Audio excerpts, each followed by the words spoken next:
Once you have aligned your first 3 steps, that is to say, your thoughts, your words, and your emotions, it also comes a time to also take action in the real world. You have to move towards the result that you want to achieve. That means to say that you have to actually do the things that you think that will get you nearer to your result in the real world, in the dense world, in the material world. Once you are doing that and you keep moving towards your result, and that is that you are also going beyond the justifications, the excuses, the feelings of, oh, I'm going to wait till tomorrow and then I'll see if I move then.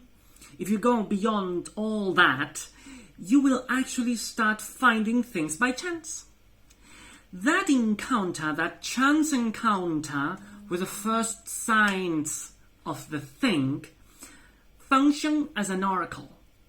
They tell you, they are signs that you can actually learn to read according to the method of magic as a code. And that code will allow you to read if you are actually getting nearer to your result. By doing what? By listening. Listening to what that sign tells you, and to listen, you actually have to name it. By listening to what you name about the sign, about the signs that you are finding, you can actually determine if you're getting closer to your result or not. How to do that? What that entails is what we are learning about at this step. Step 4, the oracle of the thing. As it has already been introduced, step 4 serves the purpose of realizing if you are doing what you think are doing or you are not. And when I say think, I'm not saying just think, but I'm saying step 4 will make you aware of if your invocation, for instance, if what you invoked in step 1, 2, and 3 is what you think you invoked or is something different. Step 4 is very, very useful to realize if you are doing what you planned, what you wished for, or if you are doing something else. What can something else mean in that context? Well, it can mean that, again, you can be lost in the chaos of the idea. Let's go to the very, very easy example of wishing to get a job. And you realize you can't find that job by yourself and you need magic to find that job. I know it's an easy example, but it always works. So, if you're in step 4, you did in step 1 what you had to do, what the method of the wizard teaches you to do in step 1, then you do everything right in step 2, then you do everything right in step 3. When you get to step 4, when you get to the point where the universe is going to show you signs of what you're doing, there you can check if you're on the right path or not. In the example of the job that I was saying, finding a job, well, for instance, you can start getting signals. Someone that you love or someone that you like or someone that is a member of your family will tell you about a job post, or for instance, you will start to see notices in the streets that tells that there's a job search or there's a post for you in that office. But when you go there, someone has already taken the job.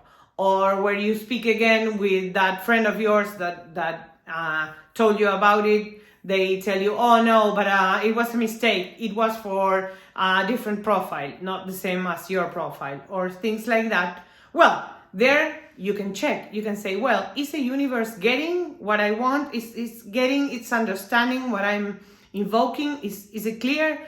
Well, yes, because it brings me signals of job searches, but something is wrong. There's something I'm not doing right. What is it? And there, luckily, you have many tools that you can use. One of them is the listening that we've worked on in step 2. What does listening mean in that case? Well, you can start to listen to your phrases again when you see that the universe is bringing you what you want, but not exactly what you want. There's something that is not right. So you start listening what you say when you invoked the results you want to get. And you realize that you haven't set a time lapse for your results. Or you don't say when you want to achieve that or what. And there you realize, okay, so my mistake was not setting the time. Or you can realize that you are always saying a word wrong, for instance, or whatever is that mistake you are invoking wrong. Maybe the mistake is not in your invocation. It can also be that in your inner self is still thinking you are not going to achieve it. So of course, what you find in step 4 is things that don't let you achieve what you want. Is that they divert you from what you want. So step 4 is a test of the universe. I mean, not of the universe, but it's the test the universe helps you with about if you are in the right path or not. If we don't find the diversions with our hearing, we will have to find them in the dense world. And the first place where that will show up is in the signs that we will have to decide to codify in our day-to-day life. Small diversions that will happen in our day-to-day life or small advances to our result, but we will have to decide to codify the reality as signs. If we don't do that decision, if we don't make it, we will just keep thinking that it's something that happened. But the 11 steps of magic invite us to think the universe as a symmetrical place where what happens outside is a sign of my internal world. If external deviations happen, I have to think about them, codify them as signs of where I'm going to, and they will show me where from I'm going.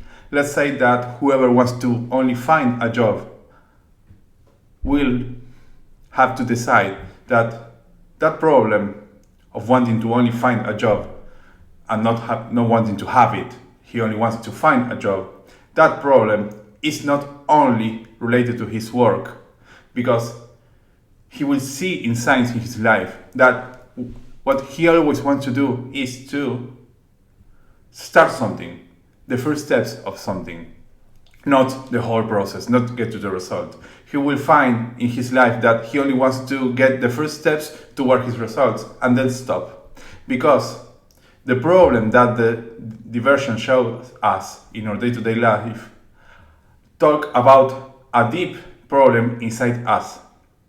Deciding to see the world, the universe, as a symmetrical place where what we find outside is symmetrical to what I have inside, and that what I put inside me will show up outside, is a decision that will connect us to every initiation culture in the history of our world. All those cultures had special systems, festivities, and moments where they invoked chance, luck, via oracles or different ways where they invoked the randomness of the universe, the chance to happen, and they used those very seriously to decide their next steps. But those oracles always speak not only about the question asked, not only about that special moment. The oracles always speak about who is asking the question. As each sign that you will find in your life speaks about you and about if you are going to your result or if you are only repeating what the ID decided, the automatic stuff in you decided to do. The oracle will point towards you if you are going to where you want to go or if you are getting taken to somewhere else. But the oracle always, the signs, the oracles always speaks about who is asking the question.